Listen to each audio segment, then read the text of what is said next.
Selamat datang lagi di sesi deep dive kita. Anda udah berbagi artikel yang menarik banget nih. Judulnya Pencarian Panjang Pemikiran Komputasional.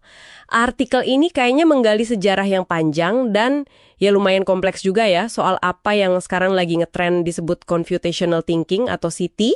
Jadi misi kita hari ini kita coba gali yuk asal-usul CT itu gimana, intinya apa sih, dan kenapa penting banget tahu sejarahnya, biar kita bisa manfaatin potensinya tapi nggak kejebak sama klaim-klaim yang mungkin ya agak berlebihan atau terlalu simple gitu.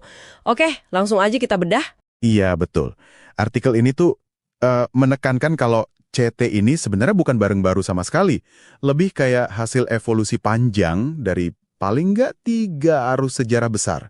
Pertama, ya pemikiran dari dalam ilmu komputasinya sendiri. Terus kedua, upaya-upaya buat ngajarin komputasi, terutama di level sekolah dasar sampai menengah, K12 itu. Dan ketiga, munculnya apa yang disebut sains komputasional sama, ya, digitalisasi masyarakat kita secara umum. Ngerti sejarah ini tuh penting banget, biar kita nggak, ya, ngulangin kesalahan atau hype yang sama kayak dulu lagi. Oke. Mari kita mulai dari dasar dulu deh. Menurut artikel ini, CT itu sebenarnya apa sih? Ada definisi dari Aho disebutin. Proses berpikir buat merumuskan masalah biar solusinya bisa direpresentasikan sebagai langkah komputasi atau algoritma. Tapi kayaknya akarnya lebih dalam dari itu kan? Banget. Jauh sebelum istilah CT ini populer, ya bahkan sebelum Janet Wing bikin populer tahun 2006 itu, para pionir komputasi dari tahun 50-an, 60-an, kayak Perlis, Dijkstra, Knuth, mereka tuh udah sadar ada cara berpikir yang unik, cara berpikir yang muncul dari proses mendesain komputasi. Istilahnya macam-macam waktu itu. Ada yang bilang algorithmizing, pemikiran algoritmik, pemikiran prosedural. Dan ini penting ya, cakupannya luas. Nggak cuma soal algoritma doang, tapi juga soal abstraksi, gimana kita representasiin realitas, mecah masalah jadi lebih kecil, analisis kompleksitas, sampai soal kausalitas. Bahkan desain sistem, arsitektur, sama aspek eksperimental komputasi juga masuk. Menarik. Jadi jelas ya, bukan cuma soal coding atau nulis kode aja.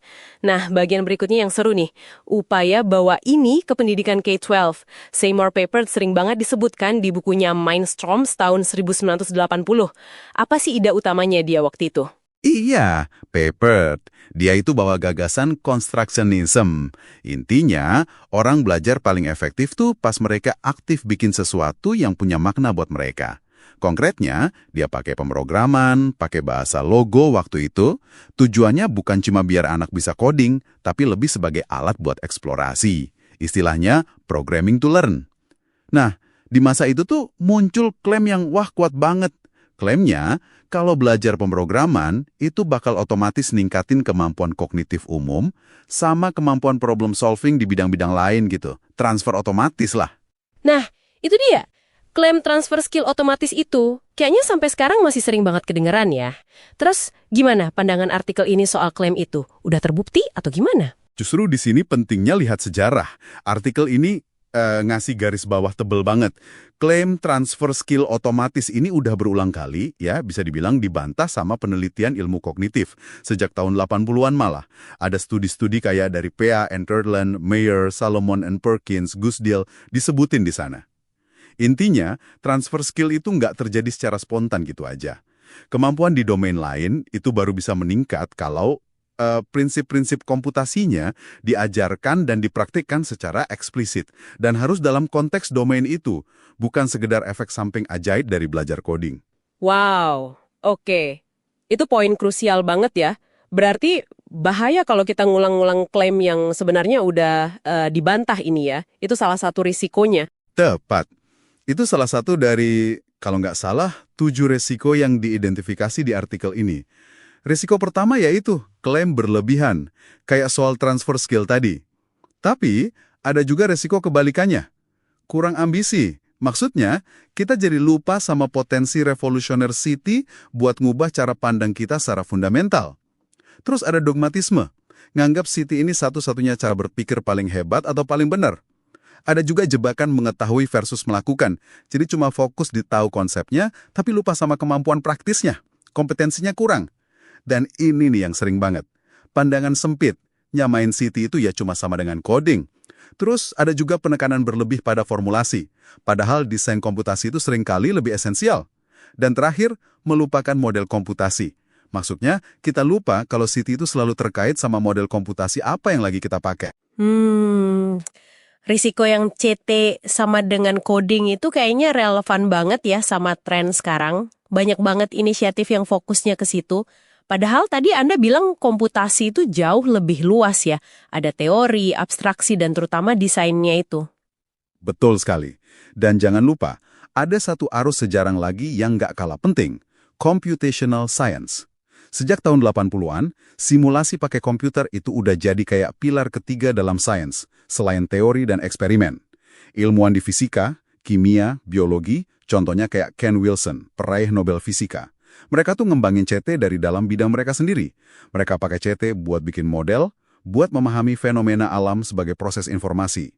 Ini jelas memperkaya pemahaman kita soal CT, nggak cuma dari kacamata ilmuwan komputer aja. Oke. Wah, deep dive kita yang singkat ini benar-benar ngasih banyak perspektif baru ya.